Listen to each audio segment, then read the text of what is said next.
Analysts call Saturday's presidential election in Afghanistan a major milestone, even if it is headed for a runoff.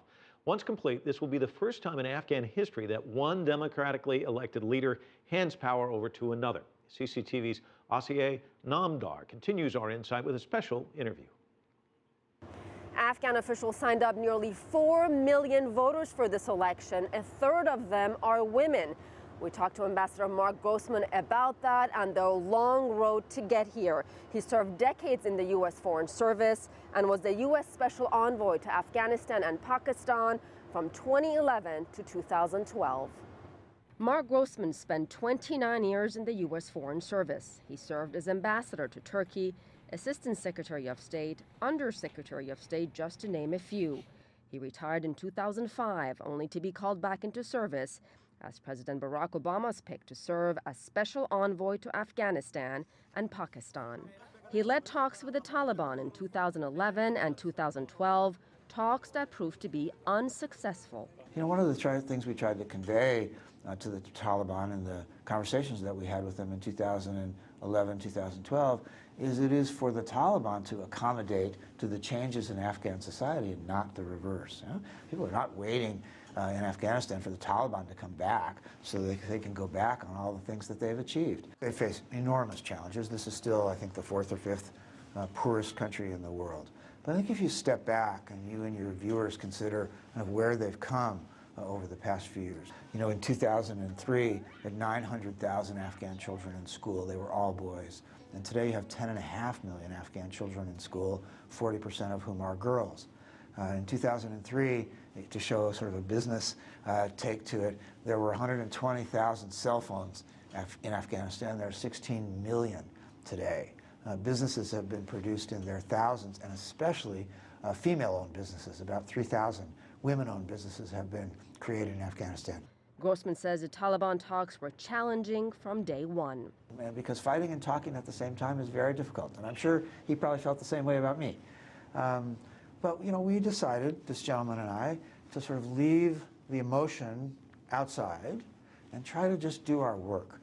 And why is that? Because we felt that if we could accomplish this task of creating these confidence-building measures, even though we might not have agreed with one another, and fighting and talking is very difficult to do at the same time, our view was that if we could succeed, less people would die. Grossman is clearly proud of Afghanistan for how far it has come, but it was a bumpy road to get here, not only for Afghanistan, but also for Pakistan, especially at the start of his tenure in 2011. I took over this responsibility as special representative in February of 2011, and my first days were just after this guy Raymond Davis was taken. It was taken in Pakistan. You recall he felt he was being robbed and shot some people in Lahore. Then there was the bin Laden raid some months later. Then in September of 2011, the U.S. Embassy in Kabul was attacked, as you'll recall, by the Haqqani network, which was getting some support inside of Pakistan. And then finally, you know, at the end of November, terribly, U.S. forces by mistake killed 26 Pakistanis toward the end of November in a terrible bombing gone bad. And so 2011 was a tough year. He says relations with both Pakistan and Afghanistan have come a long way. He expressed a bit of frustration that Afghan President Hamid Karzai has refused to sign the bilateral security agreement, which would keep U.S. and international troops in Afghanistan past the end of combat operations at the end of 2014. He believes the groundwork is being laid now for a better future. Well, I think the important thing about the next 5 or 10 years for the region is that the region starts to take responsibility for itself. You know, you go back to the very important international meeting that took place in Istanbul in November of 2011. They called it the Heart of Asia, and the government of China played a very important role in that meeting. And the idea was that there was to be, the region would take some responsibility for Afghanistan, all with the objective, both in Afghanistan and Pakistan, of creating a sustainable path to economic growth so that people can get a job and people can have an investment in their society.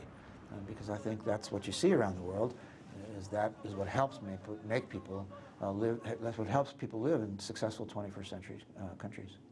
Marc Grossman is now the vice chairman of a corporate leadership firm in Washington, D.C. He says he has no plans to re-enter the U.S. Foreign Service, but then again, he had no plans to do that when he was called back in 2011. Back to you.